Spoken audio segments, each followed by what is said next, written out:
ছোট্টবেলায় আমার আম্মু আমাকে একদিন ডেকে বলছে, তোমার হাতে কয়টা আঙুল? তো আমি গুনে গুনে বলছি, আমার হাতে একটা, একটা একটা দুইটা, দুইটা একটা তিনটা, তিনটা একটা চারটা, চারটা একটা পাঁচটা আঙুল।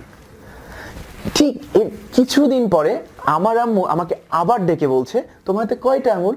তো এবার আমি আর এক এক করে না গুনে সংক্ষিপ্তভাবে বলে দিলাম আমার হাতে পাঁচটা আঙুল।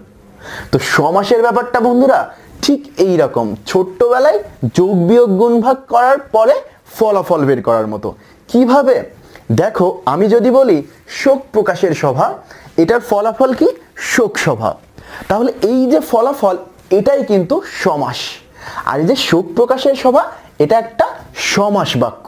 এই সমাস বাক্যের আর এক নাম ব্যাস বাক্য, তার আর এক নাম বিগ্রহ বাক্য। বন্ধুরা, আমরা কিন্তু নিশ্চয় জানি যে বাক্যের অন্তর্গত প্রত্যেকটা শব্দকে পদ বলে, কিন্তু এখানে কিন্তু এটা সাধারণ বাক্য না, একটা সমাস বাক্য। এই সমাস বাক্যের অন্তর্গত প্রত্যেকটা শব্দকে বলবে সমাসের সমান পদ, অর্থাৎ সমসমান পদ।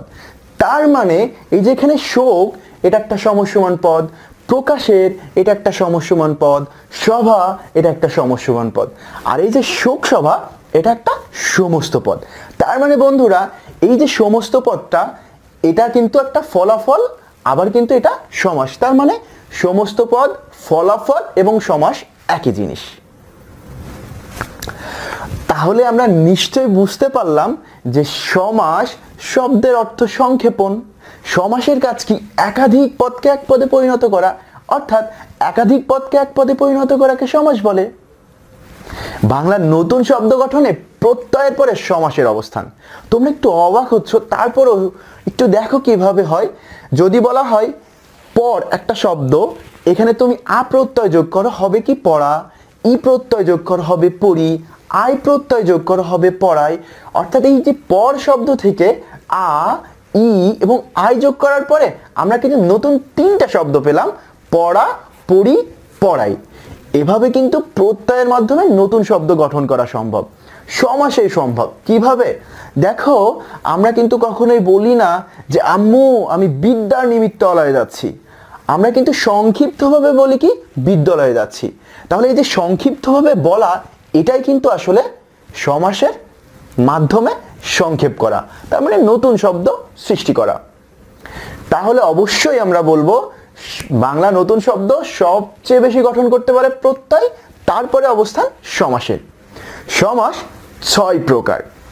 তো সমাসের এই যে 6টা প্রকারভেদ, এটা আমার একটা ফ্রেন্ড মনে রাখতে পারতো না, সে 4টা বা 5টা পারতো।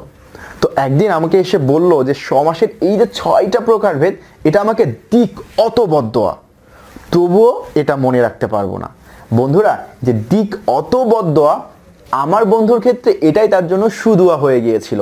কিভাবে? দেখো, যে দিক অতবদ্দোয়া, এখানেই কিন্তু সমাসের 6টা প্রকারভেদ লুকানো আছে। কিভাবে? দেখো, দয় রশ্মি, এটাতে হবে দ্বিগু সমাস, কতে হবে কর্মধারয় সমাস, অতে হবে অব্যয়ীভাব, ততে হবে তৎপুরুষ, ব বহুব্রী এবং দ দ্বন্দ্ব সমাস।